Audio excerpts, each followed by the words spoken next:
What is Qigong? You may have seen my last episode and been wondering, what is this woo-woo shit that Zach is doing? Is he gonna start talking about Virgo season and the Capricorns rising to make the sun blossom? I mean, it looks like he's trying to go Super Saiyan. Well, I am. And that, my friend, is Qigong. Now, I've done a lot of things in my life. A lot of different styles of yoga, different styles of meditation, different styles of breath work, as well as many other deep spiritual practices.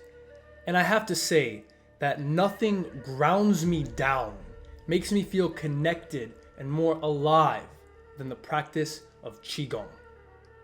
So what is Qigong? Well, to have an understanding of Qigong, you have to understand what Qi is. Life force energy, the aliveness that surrounds us. Let me ask you a question. What is that invisible force that makes your heart take its very first beat? What is that force that allows your trillions of cells to be able to work in perfect harmony to create life for you so you can experience this moment, watch this video, and understand the words that are coming out of my mouth? What are these invisible forces at play? This is Qi. This is life, the energy of life, the aliveness. Qi explains the unexplainable, which our Western modern science will never be able to explain. Now, some of your ears might be itching when I'm saying the words Qi and life force energy. You might be thinking, Zach, all this is mumbo jumbo bullshit, right? Where are the studies? I need to see peer-reviewed studies to show that this Qi actually exists. Well, my friend, we are going to have a conversation about that in a future episode, talking about our Western medical science way of approaching the human body, breaking things down in a microscopic perspective, and looking at the body as if it was a machine. But for right now, if you are that rational, scientific-minded person, I want to ask you to not make science your religion. And so what is Qigong? We've defined the word Qi, the aliveness around you. You can feel it yourself. Go out in nature, right? Appreciate the beauty of animals, plants, trees, flowers, mountains, clouds, the ocean. Just sit there and appreciate the beauty. Stop scrolling on social media, put the phone down, appreciate nature. You will feel recharged, refreshed, more of this Qi, this energy. That is what Qi is. And so what does Gong mean, right? Qi Gong. Gong is simply practice, acquiring a skill. Therefore, Qigong is the practice of being able to control, direct, and use all this Qi around you to be able to absorb more energy from nature, from the earth, from the universe.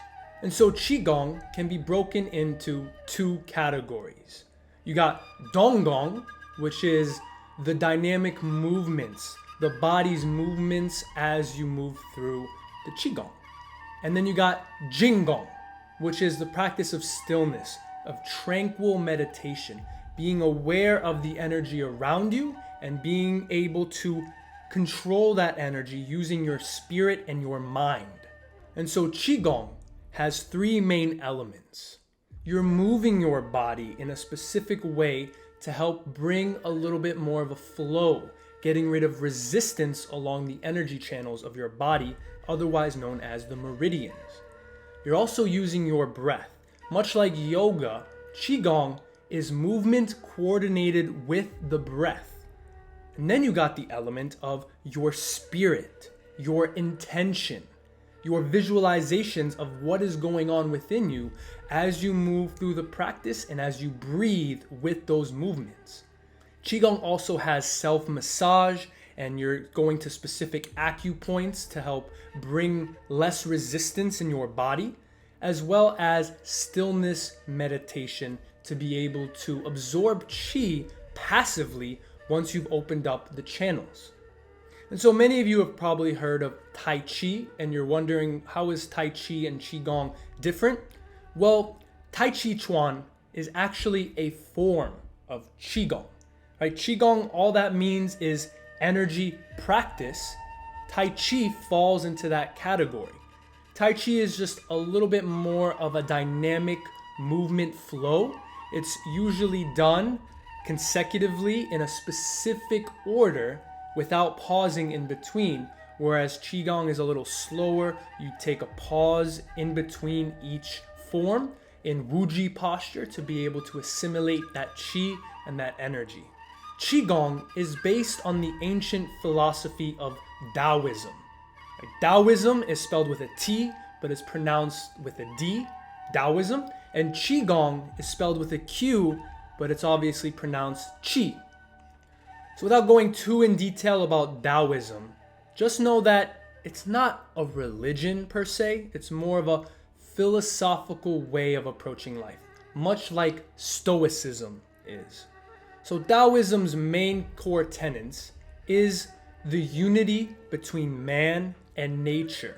The belief is that happiness, satisfaction, and love can be found between the unity of man and nature. Man is nature. We come from nature, and we will return to nature once we die. And so why not connect to that power right now? Taoism is concerned with absorbing this qi, this energy from the earth, from the sky, from the sun, from the moon, being able to clear our own energy and bringing that sense of rootedness, of strength, and of clarity to our entire system. And so you don't have to take my word for it. I know, especially if you're more scientific minded, all this speaking sounds very esoteric and you want those studies and that hard evidence.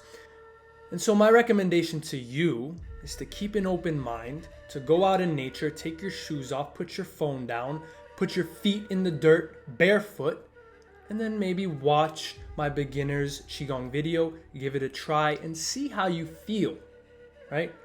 Qigong is all about feeling the qi.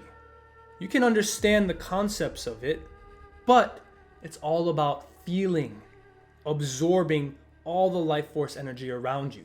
These will be ongoing themes in this channel. I'm very passionate about Qigong, and so you can expect many more conversations like this, talking about the philosophy behind it, as well as follow-along routines. So hopefully that answered some of your questions about what is Qigong. Yeah.